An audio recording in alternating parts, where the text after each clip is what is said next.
Good evening, everyone. Your first forecast is brought to you by Store to Home, rent-to-own portable buildings after a very stormy night. That culprit, the one that brought all the severe weather, is now moving off to the east. This cold front will continue to push away from the area, and so we are going to see cooler conditions for tomorrow. A lot more quiet, at least. We're going to start off with some cloud cover, though, at 7 o'clock with readings around 45 degrees. You are definitely going to need your jacket before you head out the door. 57 by noon, and then by 5 o'clock, look for highs around 67 degrees. Don't get used to the sunshine because we have another storm system that will make its way into our area by the weekend. We'll have more details on that on ABC 31 News.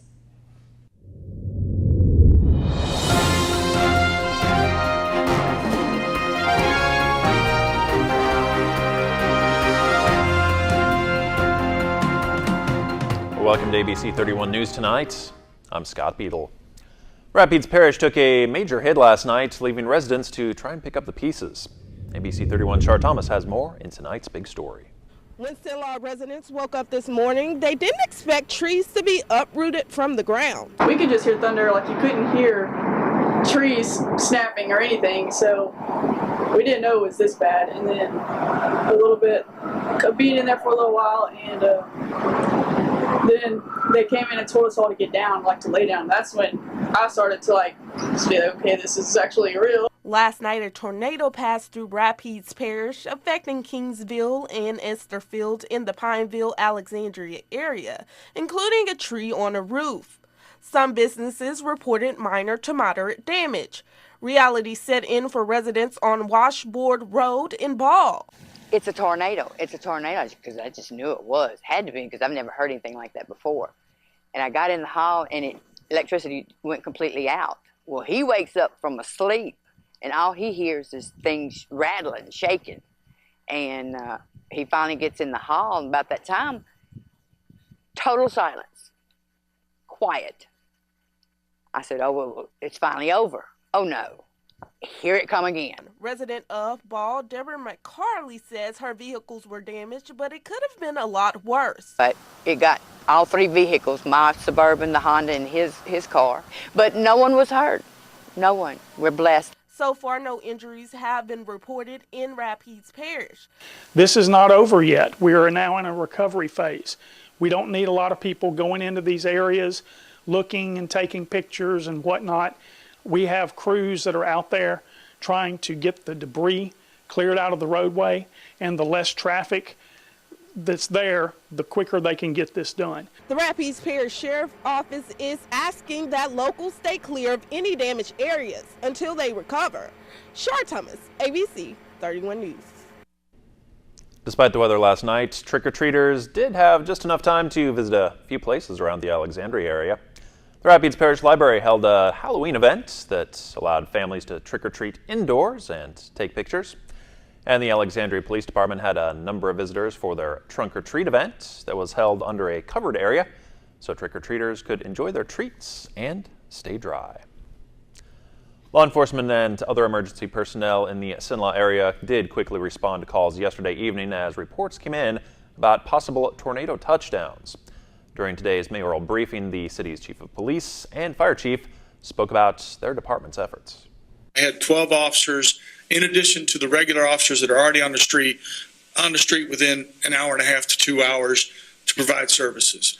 Between 10 o'clock last night and 7 a.m. this morning, we had 68 calls for service. Any house that we could see that there was a tree on or appeared to be damaged, we went door to door and made contact with everybody in that house to make sure there were no injuries. Our initial response, I think we were a little shocked at the damage that we saw.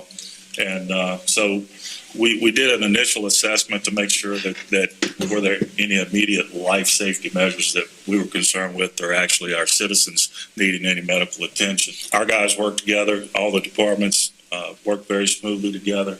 I actually believe that it may have been one of the smoothest transitions through this whole process that I've seen in a long time. The city continues to work to repair damage and restore power to different areas. And law enforcement, along with other emergency personnel, continue to assist citizens in need at this time. Rapids deputies arrested 2 people on Burma Road and Ball for possession with intent involving fentanyl patches and Percocet tablets. They are 43-year-old Rhoda Green and 49-year-old Jerry Lynn Esters, both of Alla. The arrest resulted from a traffic stop. Both are also accused of criminal conspiracy. Several hundred Northwestern State University students, faculty, and staff took time out of their day today to thank those who provide financial support to the university. Participants in the university's annual Thank a Donor Day wrote personalized thank you notes to those who have made contributions to support student scholarships, academic programs, and athletics. During the past academic year, alumni and friends of the university contributed more than $4.3 million, creating 25 new scholarships, renewing 12 additional scholarships, and providing assistance to all academic and athletic areas of the university. Well, pancake fans are in luck this Saturday. Kiwanians are joining with the Key Club students at Menard High to serve pancake feasts, all to raise money for scholarships and other good works. Kiwanis is a global organization, volunteers dedicated to improving the world one child and one community at a time. Key Club is a international organization also. High school kids and they have opportunities to for service, for in leadership and building character. It's at the Menard cafeteria this Saturday, 8 a.m. to 11 a.m. and three wonderful pancakes, 2 sausage, and 1 great time will be given to all. Tickets are available at the door or from Key Club members. All funds raised go to the Alexandria Kiwanis Club Scholarship Foundation and to the Menard Key Club. Again, that is Saturday morning from 8 to 11 at Menard's. All Saints Day is a holiday where families visit their deceased loved ones, bring flowers, light candles, and say prayers. Despite the aftermath of yesterday evening's weather, St. Louis residents remembered their loved ones today by placing mums on their graves. This is a day recognized by many people around the world. Have you seen a beautiful hydrangea plant and thought to yourself, I'd like one that looks just like that? On this edition of Get It Growing, LSU Ag Center horticulturist Carrie Heavner explains how to prepare cuttings for your landscape.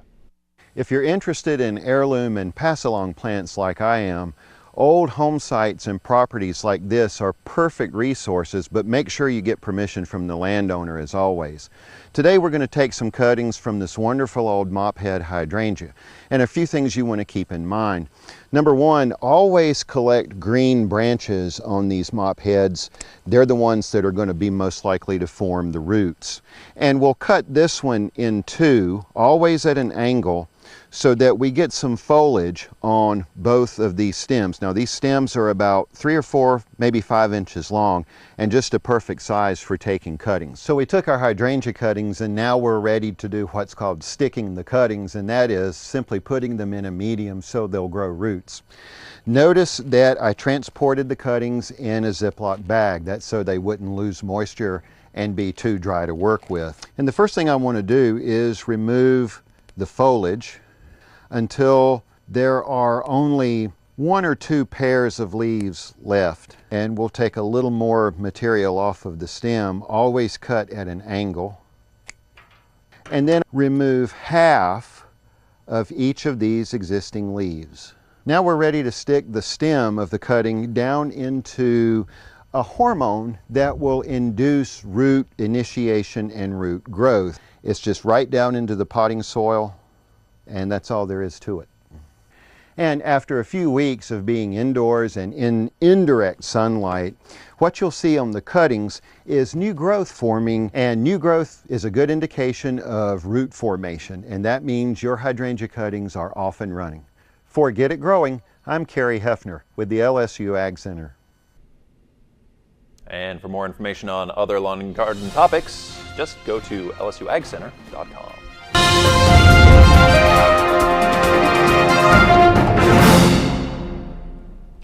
An orangutan becomes a new mom at a Belgian zoo. The 24-year-old female orangutan, seen here, cradling the little one, and her 13-year-old male partner welcomed the baby primates. So far, the baby's gender is unknown.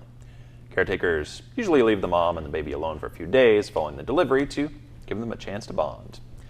This baby orangutan is only the second one ever born in Belgium. Thanks for watching. Have a great night.